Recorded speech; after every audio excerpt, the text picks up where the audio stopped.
Well, hello and welcome. So this is my another video regarding the practice of GMAT questions. Currently I am doing the critical reasoning section and gradually I will move on to other sections, but let me now focus on the CR first.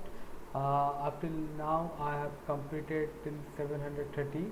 So today I will proceed further with from question number 731 and beyond. As far as the difficulty level concerned, this is of medium difficulty, and pretty much I am doing well.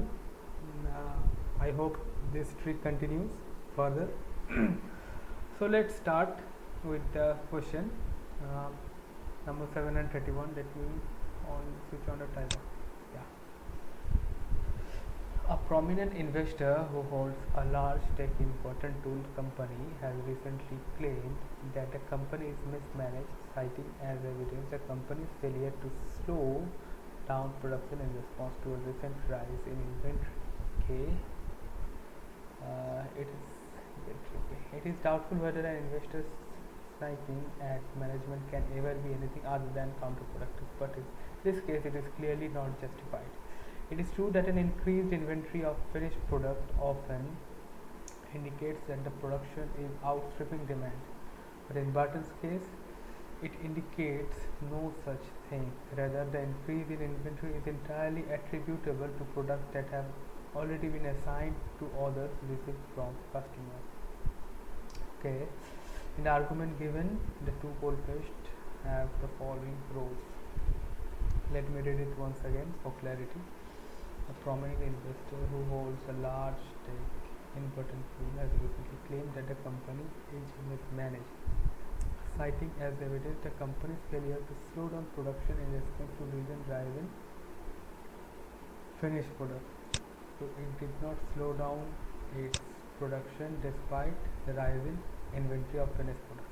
It is doubtful whether an investor's sniping at management can ever be anything other than counterproductive. But in this case, it is clearly not justified. It is true that an increased inventory of finished products often indicates that production is outstripping demand. But in Burton's case, it indicates no such thing. Rather, the increase in inventory is entirely attributable to products that have already been assigned to orders received from customers. Okay, so this inventory is for the inventory is already assigned for the customers. Okay, the first one is an increase in inventory of finished products indicates that production is outstripping demand, but in this case it is different. So the both are opposite. The first states a generalization that underlines the position that the argument as a whole opposes.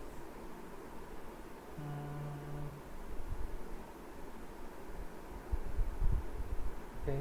The second provides evidence to show that the generalization does not apply in this case. Yeah, this can be.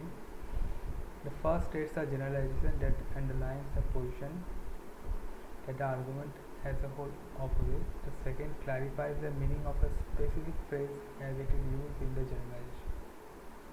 No, this is certainly not. The first provides evidence to support the conclusion of the argument as a whole. The second, no, it does not help to conclude.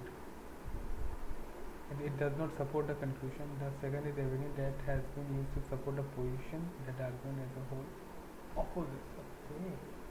The first provide evidence to support the conclusion of an argument as a whole.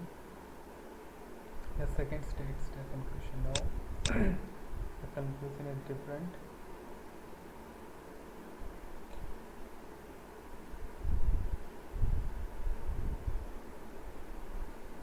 The first and second each provide evidence against the position the argument as a whole opposes. No, so I will go with A.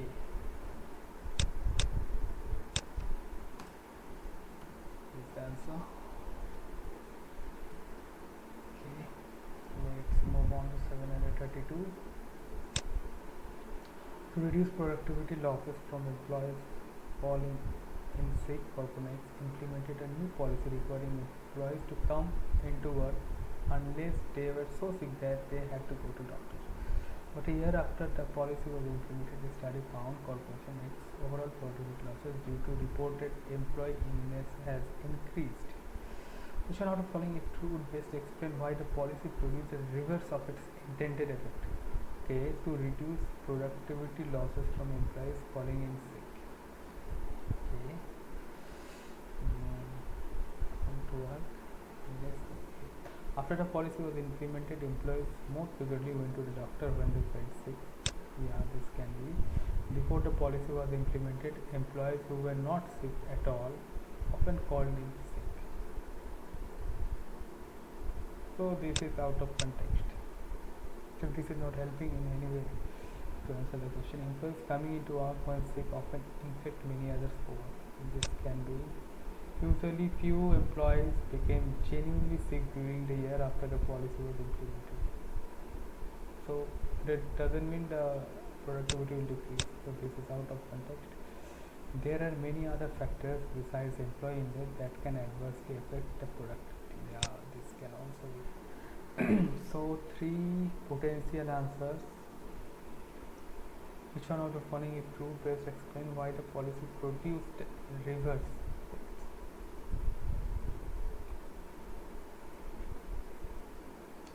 There are many other factors besides employee illness that can adversely affect. This can be true, but it does not explain why the policy produced reversal intended effect. So I want to cancel this one, but it is still quite, strong answer to be right. Employees coming into work when sick often infect many of their co-workers. Okay. After the policy was implemented, employees more frequently went to the doctor when they felt sick.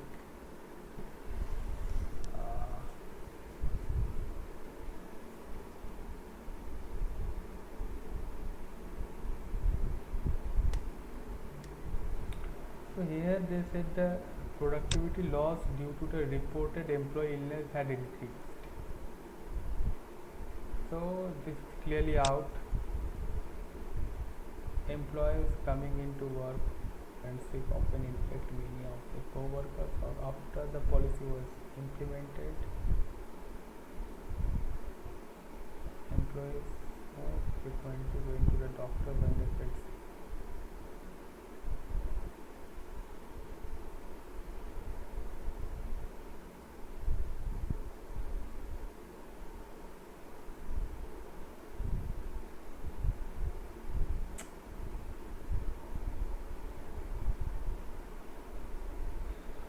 I think A should be the answer.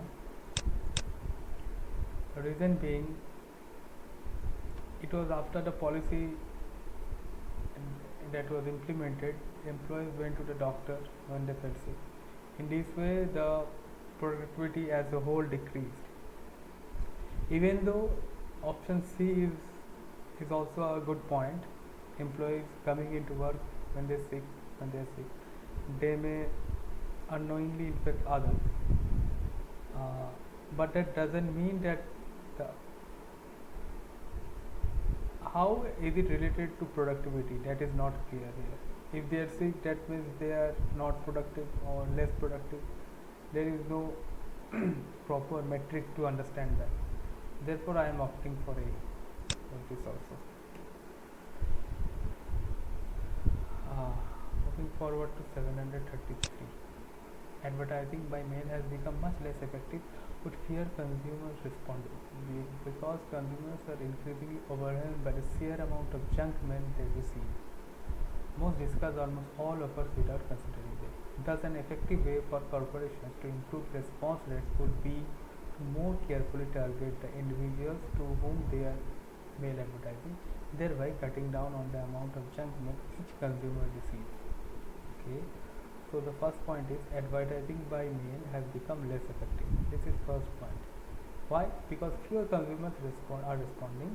Because consumers are increasingly overwhelmed by the sheer amount of junk mail they receive. Most discouraged without considering it. Therefore, it is less effective. Thus, an effective way, now this is the solution of corporations to improve the response rate would be to more carefully target individuals to whom they are mail advertising, thereby cutting down on the amount of junk mail each consumer receives. Okay. Which one of the two, if true, would most support the recommendation? There are cost-effective means by which corporations are correctly advertised by mail could improve response rate. There are cost-effective means by which corporations that currently advertise by mail could improve response rate.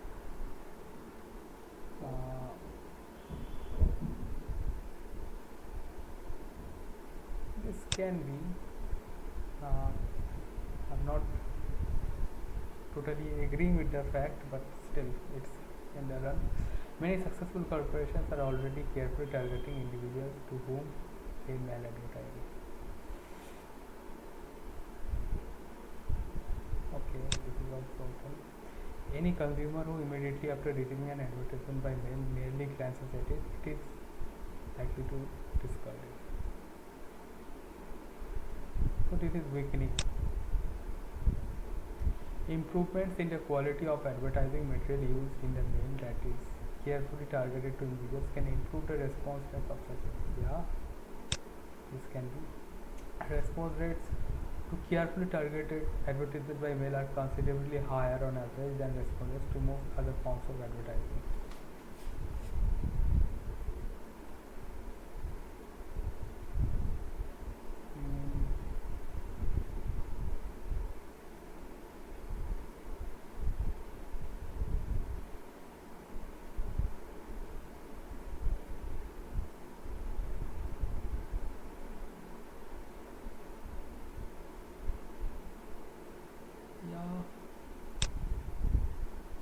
Which one will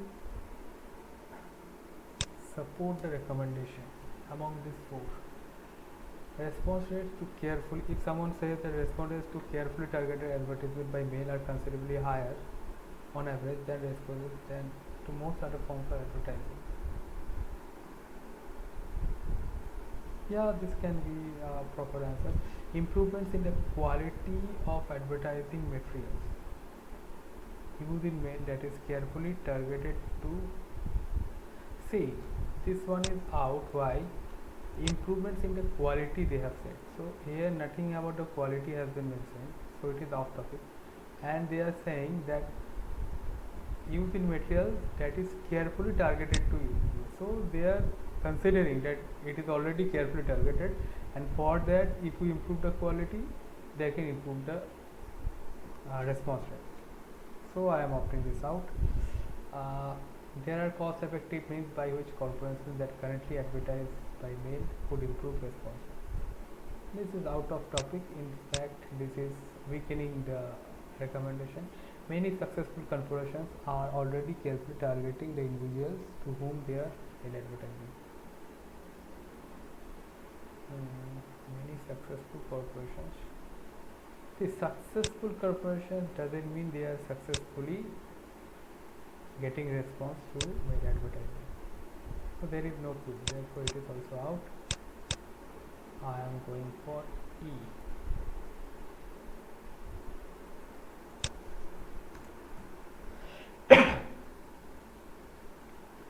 So see, I am talking, means I am thinking aloud, therefore I am justifying the reasons of answering certain, means choosing certain options and discarding others. Therefore I am taking much longer time than I usually take.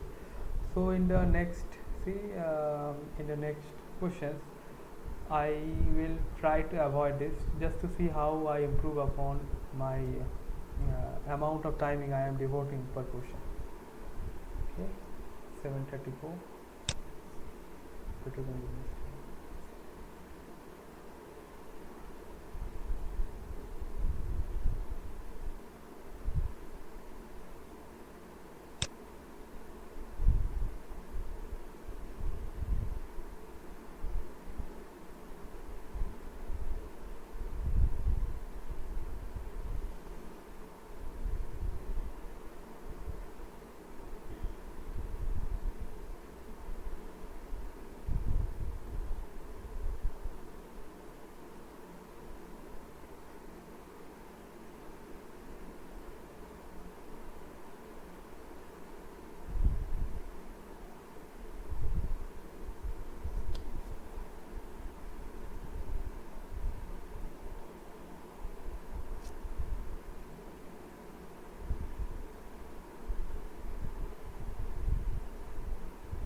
Okay, so I have chosen C.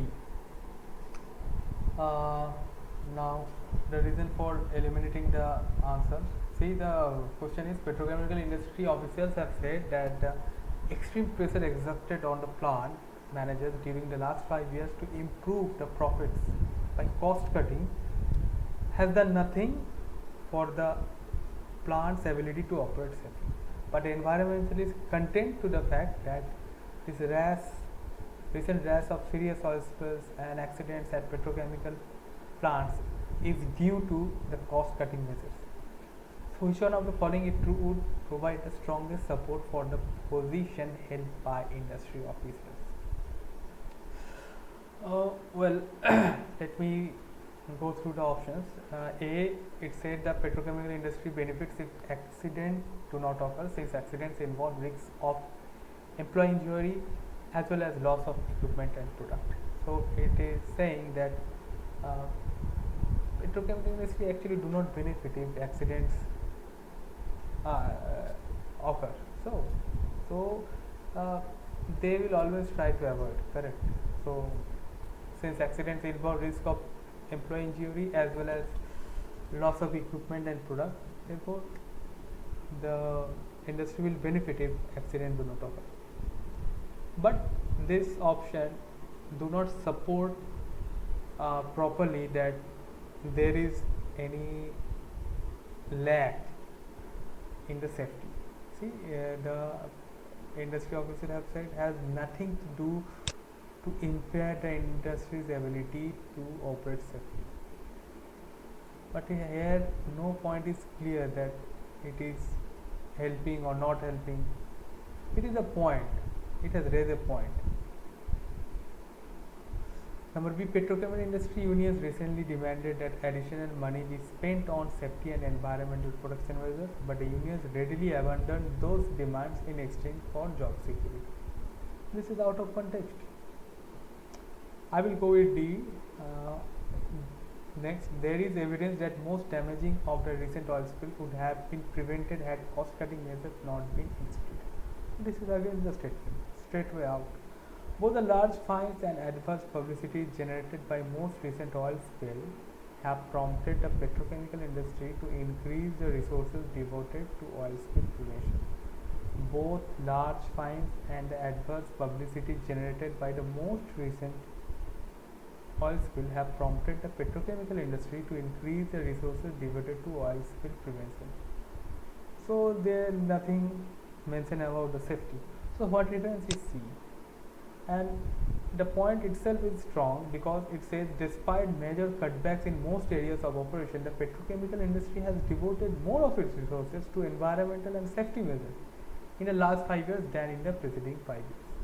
Therefore, they have not cut the cost for safety.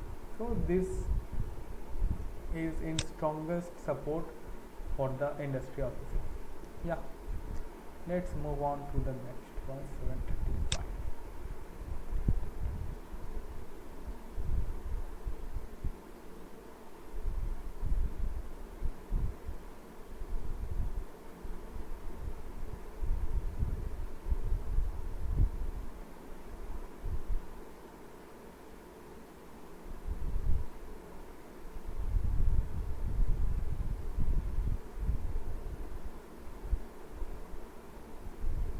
Okay.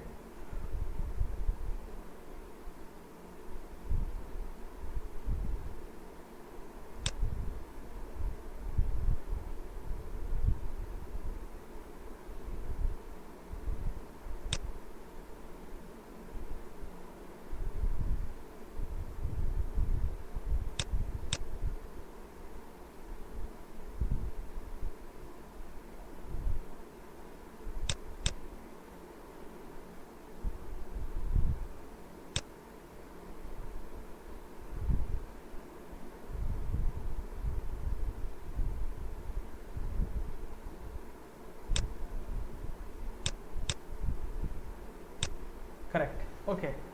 So the passage says that a company has developed a new sensing device that, according to the company's claim, detects weak ultra low frequency of electromagnetic signals associated with a beating heart. These signals, which pass through almost any physical obstruction, are purportedly detected by the device even at a significant distance. Therefore, if the company's claims are true, their device will radically improve emergency team ability to locate quickly people who are trapped within the wreckage of collapsed building. So this device has been invented, or uh, they have developed this device which can detect heartbeat from a long distance. So this will help in detecting people who are trapped inside the debris of a collapsed building. Now, which one of the statement will strengthen it most? This claim. A. People trapped within the wreckage of collapsed buildings usually have serious injuries that require prompt medical action. Okay, we know that, but this doesn't help to strengthen the argument. This is a requirement, but it sort of never links the device with the argument. So this is out. Number C, I will go with first. Most people who have survived after being trapped in collapsed buildings were rescued within 2 hours of the building failure. Again, out of context. No link with the device. Ultra-low frequency signals are not only the only electromagnetic signal that can pass through almost any physical obstruction. So this is extra knowledge, not required. Extensive training is required in order to operate a device effectively. Okay, extra knowledge not required. So what remains is B, and it is the correct answer. Why? Because it says that the device gives a distinctive reading when the signals, if it detects, come from human beings rather than from any other living being.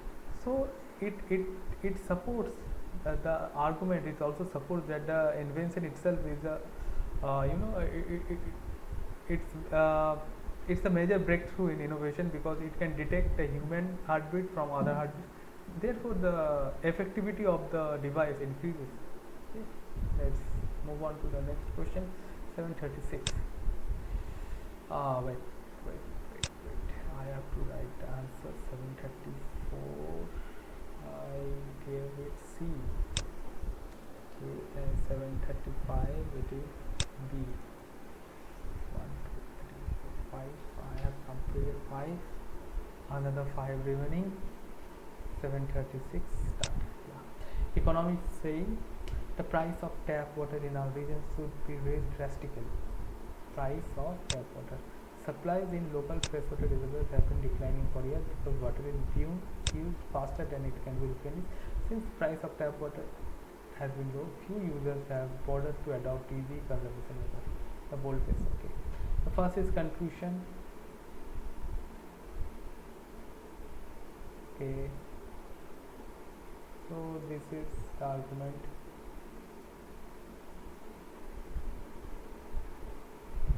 First is a conclusion, which in turn supports the main conclusion. The second is the main conclusion. No, main conclusion is not this.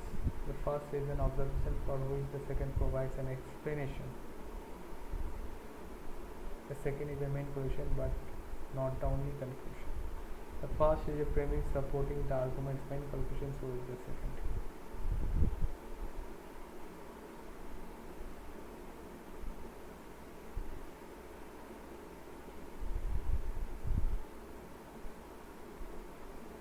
Okay, this can be the answer. The first is the only conclusion, the second provides an explanation for the first.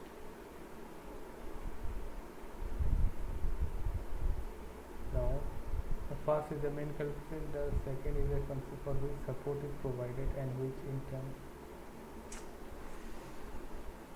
The second is a conclusion for which support is provided.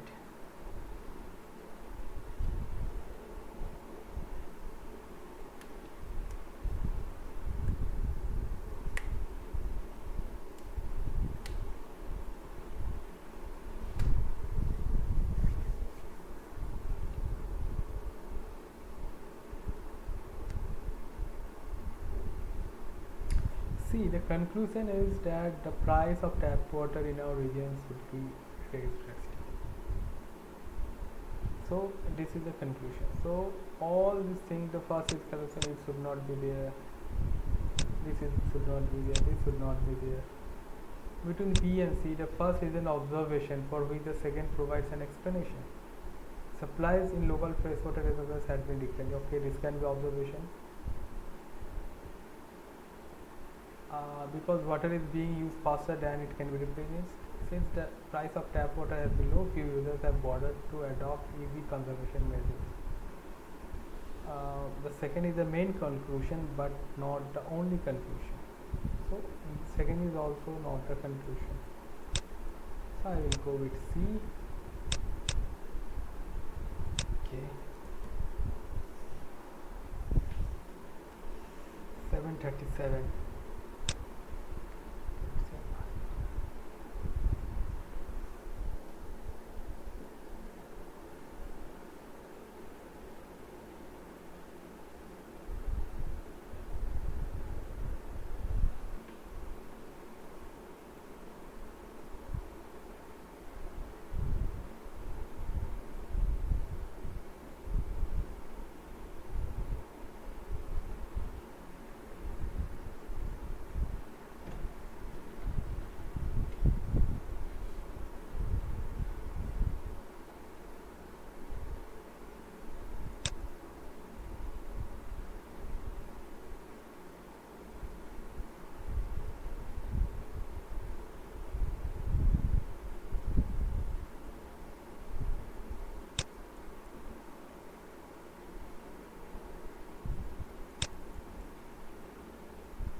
Okay. So it is pretty easy, I think. According to me, it didn't seem to be of medium level, that it is a easier question. A politician says that hybrid cars are significantly uses less fuel per kilometer than non-hybrid, and fuel produces air pollution, which contributes to a number of environmental problems. Motorists can save money by driving cars that are more fuel efficient, and they will be encouraged to drive hybrid cars if we make them aware of the fact. Therefore, we can help reduce the total amount of pollution emitted by the car in this country by highlighting the advantage of hybrid cars. So, hybrid cars use less fuel. Okay, so if they are using less fuel per kilometer, that means the amount of fuel burned is less. Therefore, the pollution contributed by the cars will be less as well, and air pollution which contributes to a number of environmental pollution will be less. So motorists can save money by driving cars because they are also more fuel efficient, and they will be encouraged to drive hybrid cars if they are made aware of this fact. So we can help reduce the total amount of pollution emitted by the cars in this country by highlighting this advantage of hybrid cars. Now, which one of this statement, if true, will indicate the vulnerability of the politician's argument? What does it mean? That it will weaken the statement. In straightway, it will weaken the statement. And now let's see the wrong answer that I thought of. Not all air pollution originates from automobiles. Okay, but does it give any vulnerability of the politicians? So if not all air pollution originates from automobiles, using hybrid cars or not using hybrid cars doesn't make any change to that. So therefore, it is out of context. Just leave it. See, hybrid cars have already begun to gain popularity. So it's actually strengthening, not weakening. Fuel efficient alternatives to hybrid cars will likely become available in the future. See, fuel efficient alternatives to hybrid cars will become available in the future. So it doesn't mean that people will switch to the alternative. So it doesn't pose a threat to the vulnerability of it doesn't put threat to the hybrid cars in much strengthening a strong way. So I am eliminating this one.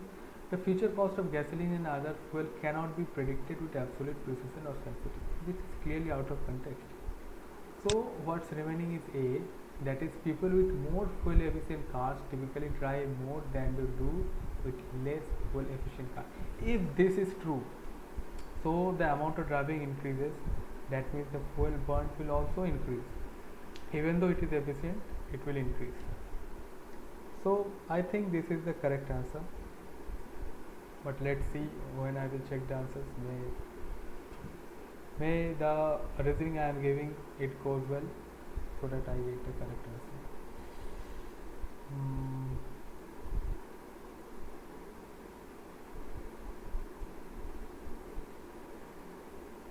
Okay. 738. Mayor says false alarms from home security system were so much valuable police time that in many communities police have stopped responding to alarms from home, so system quickly produce false alarms.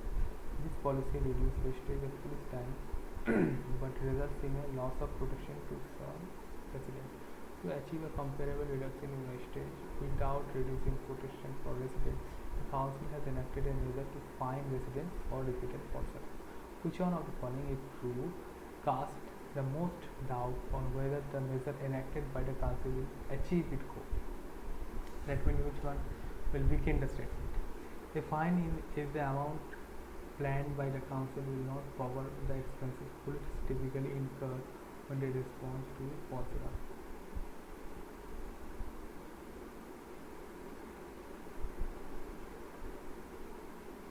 Okay.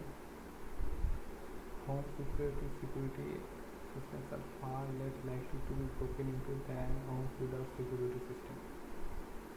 This is out of context. The threat of fines is likely to cause many residents to deactivate their security system.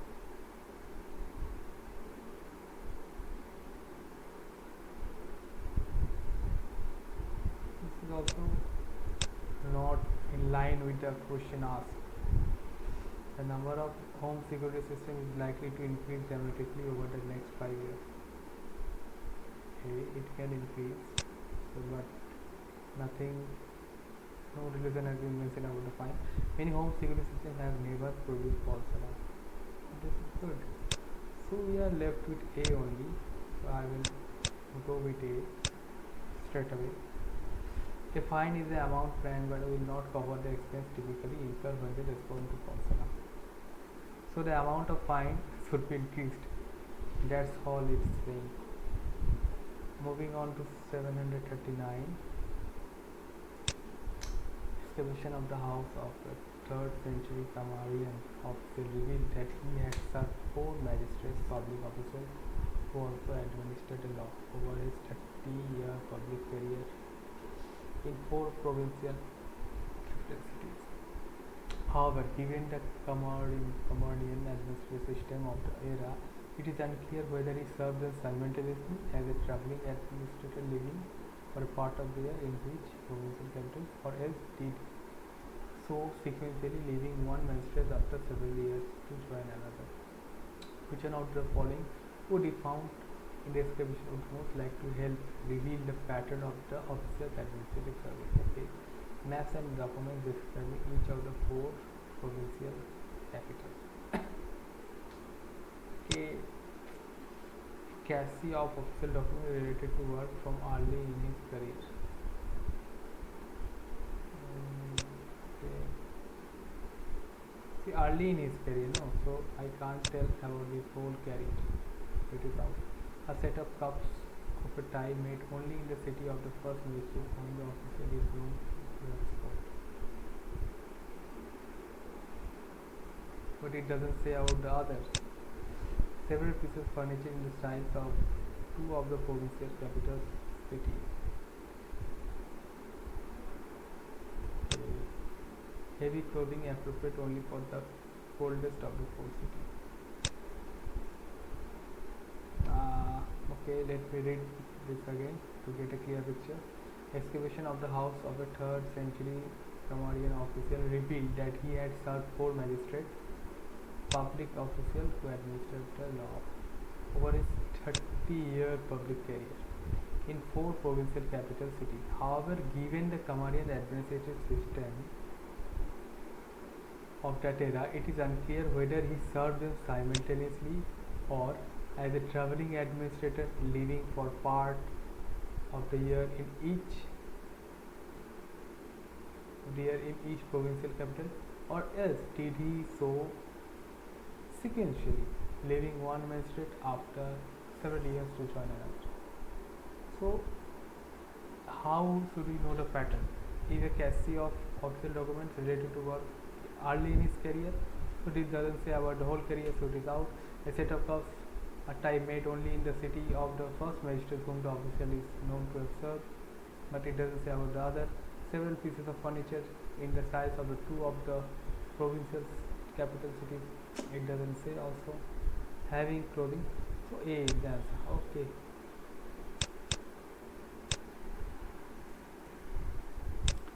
Now the final question for today. Okay. In 1563 in Florence, Palazzo Vecchio Giorgio Vasari built in front of an existing wall a new wall on which he painted a mural. Investigators recently discovered a gap between Vasari's wall and the original, large enough to have preserved anything painted on the original. Okay. Historians believe that Leonardo da Vinci had painted but left unfinished a mural on the original wall. Some historians had also believed that by 1563 the mural had been destroyed. However, it is known that in the late 1560s, when renovating another building, Santa Maria Novella, Vasari built a facade over its fresco, and the frescoes were thereby preserved.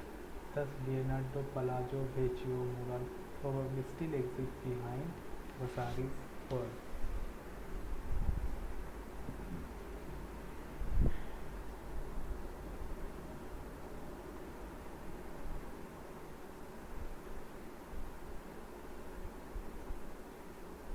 Okay. Which one out of following is an assumption on which the argument depends? Leonardo really, if ever, destroyed artwork that he left unfinished.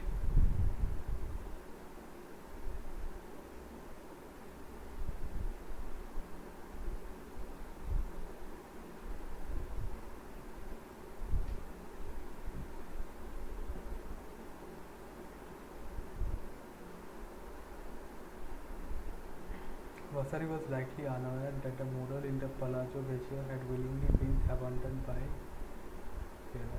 So this is certainly not. Vasari probably would not have built the Palazzo Vecchio wall with a gap behind it, except to preserve something behind the mural. Okay.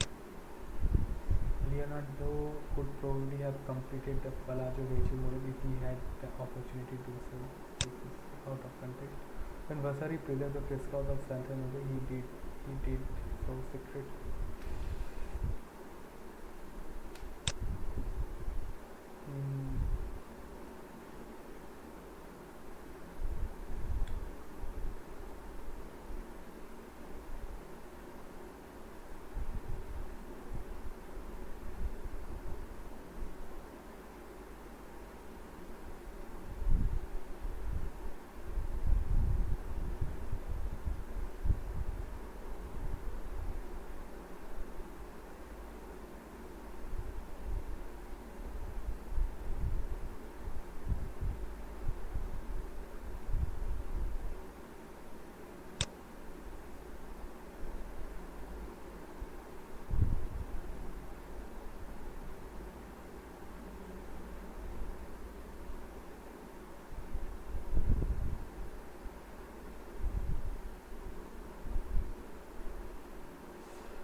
Leonardo rarely, if ever, destroyed artwork that he left unfinished.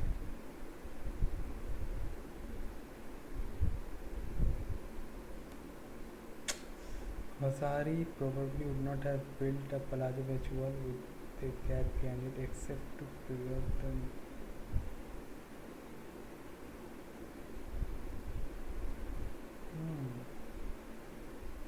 Yeah, this seems to be a strong point.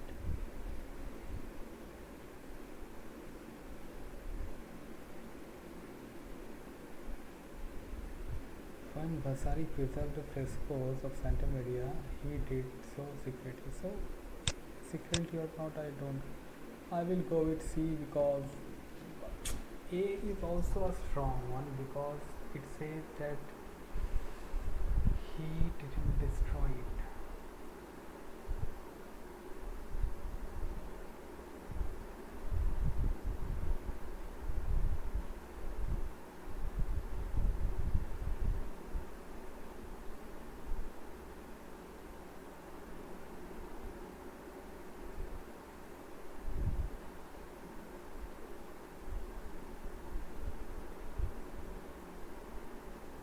I will go with yeah.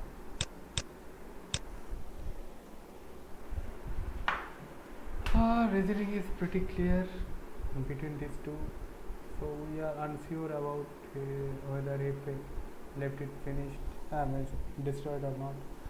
But this one probably holds a very strong point that the assumption, or the assumption that the painting was preserved. Okay, so these are my answer choices. Let me switch to the answer page.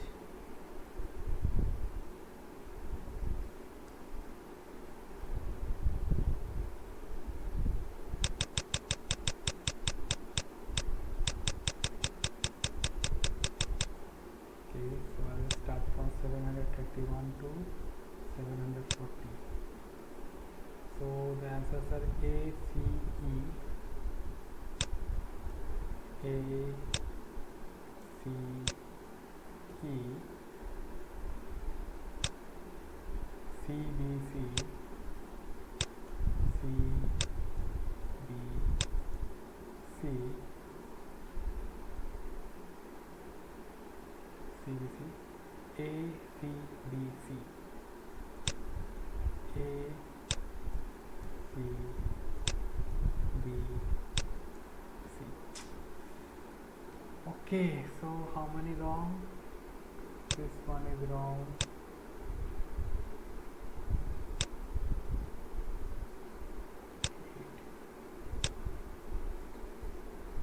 So 3 incorrect. 70% efficient. This time I got a lower efficiency. Earlier I used to score at 90%. Okay, let's move on to see the explanations then. First one is 732.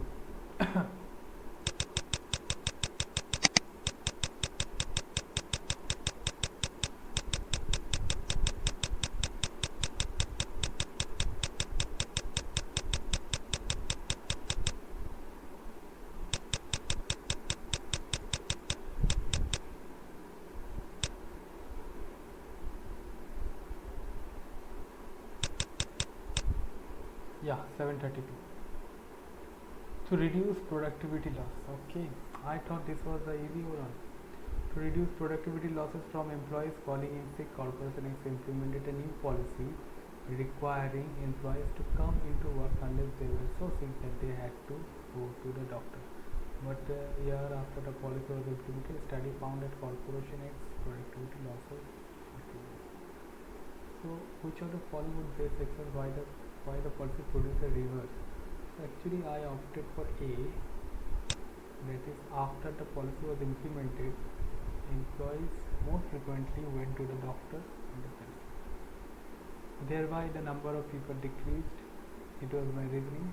But the correct answer is C. Okay. See, I reasoned it out that employees coming into work when they becoming sick and affecting others is not related to productivity, because a sick employee, there is no metric by which you can say that this person is sick, therefore the productivity is less. Maybe he is sick but his workmanship is good. So it doesn't correlate directly how sickness will affect the productivity. This was my reasoning, but according to the official guide, this is the correct answer. Employees coming into work when sick can often infect many of their co-workers. So many of the co-workers are sick, they are coming, but how does that relate to productivity? I don't know, let me see the reasoning. Just let me see the reasoning of A and C. Even though the policy required sick people to consult a doctor, there is no reason to think that employees doing so would have made them less productive than they would otherwise have been when absent from work.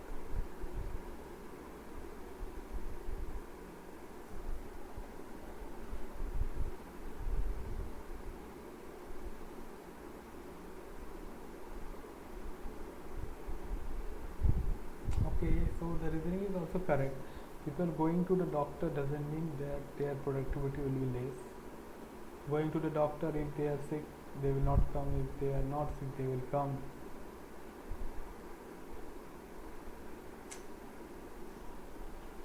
Okay, let's see. So see, this would have been a result of the policy that would have led to productivity losses possibly greater than those seen before the policy was introduced.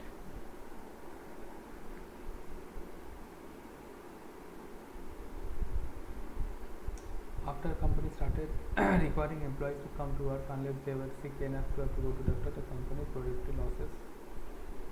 Okay. What would explain why the policy increased productivity losses from reported employee illness?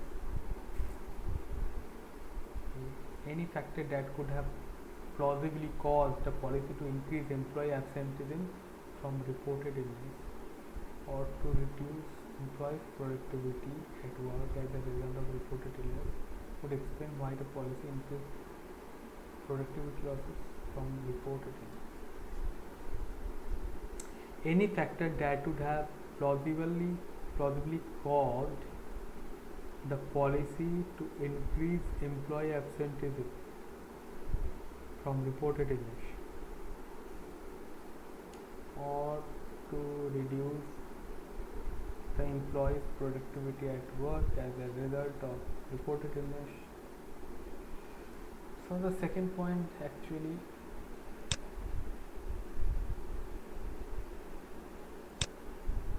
is this answer, but I still doubt.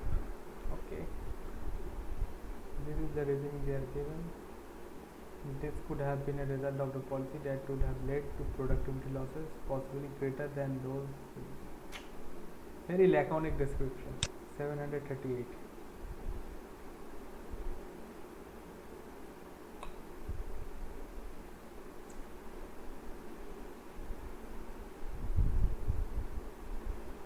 False alarm from home security system was so much valuable time.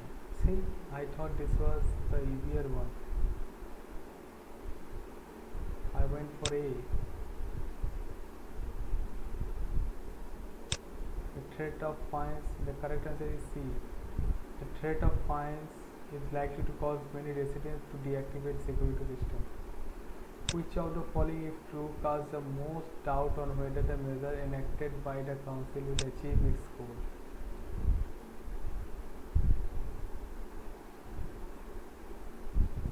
What is the goal?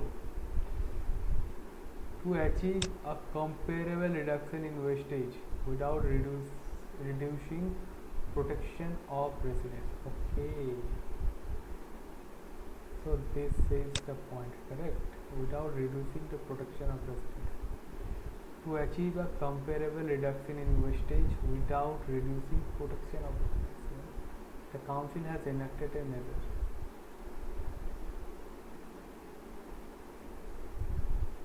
Which one of this will? See, a fine in the amount planned by the council will not cover the expenses police typically incur when they respond to calls.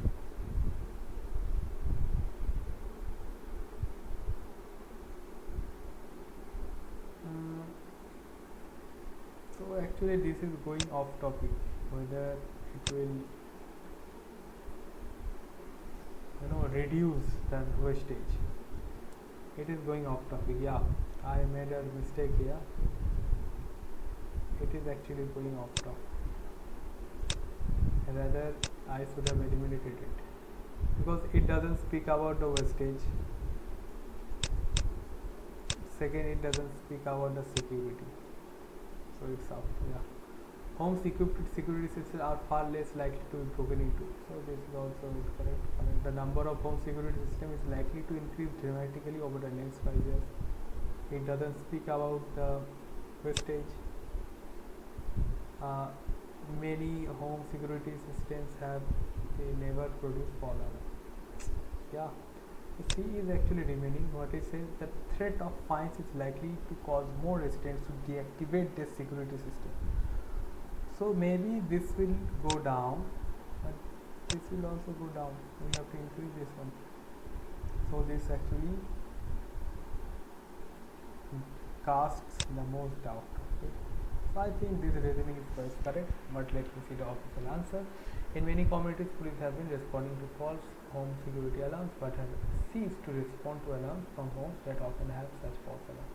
To reduce wastage of police time without compromising residents' protection, one town council has enacted a new measure that will fine home residents for repeated alarms. What fact or occurrence would most reduce the likelihood that a town council's new enacted measure would achieve its goal, which is to reduce wastage without compromising the home protection?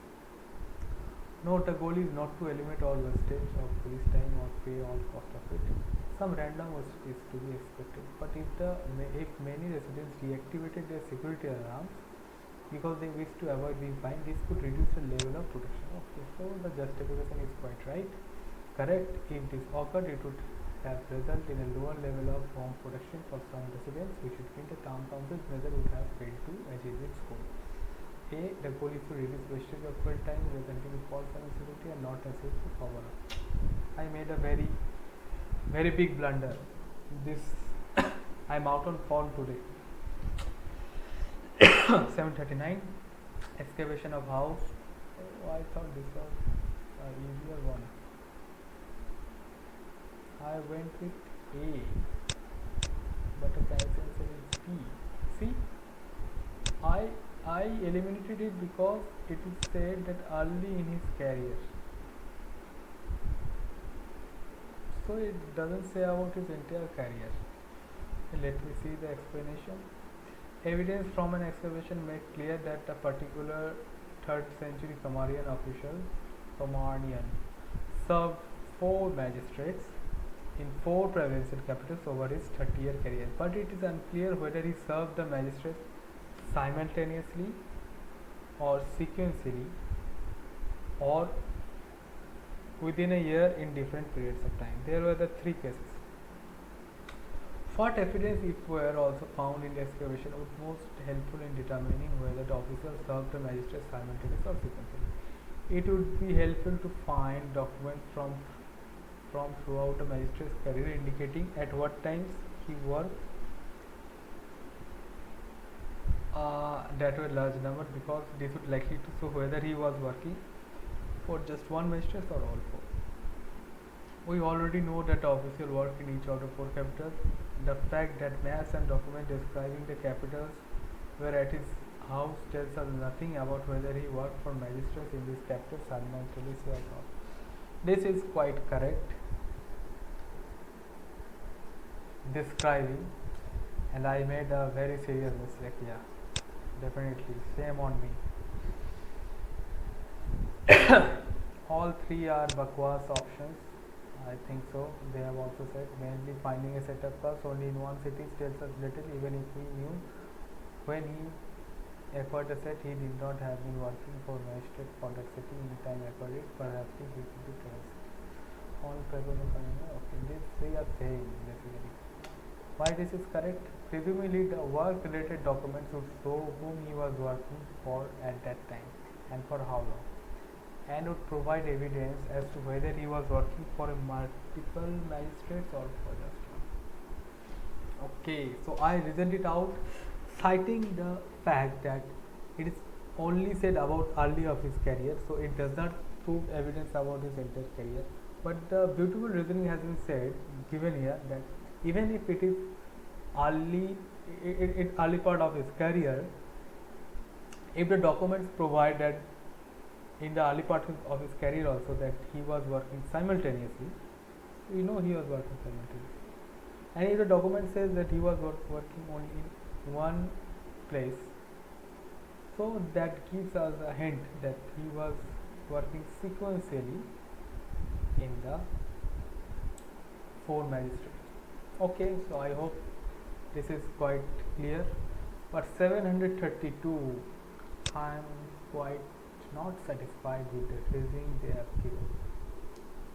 Maybe I have to switch for other sources, maybe the GMAT club explanation. Uh, but till now, it's all that I have to practice now. Thank you for being with me. I will return another time.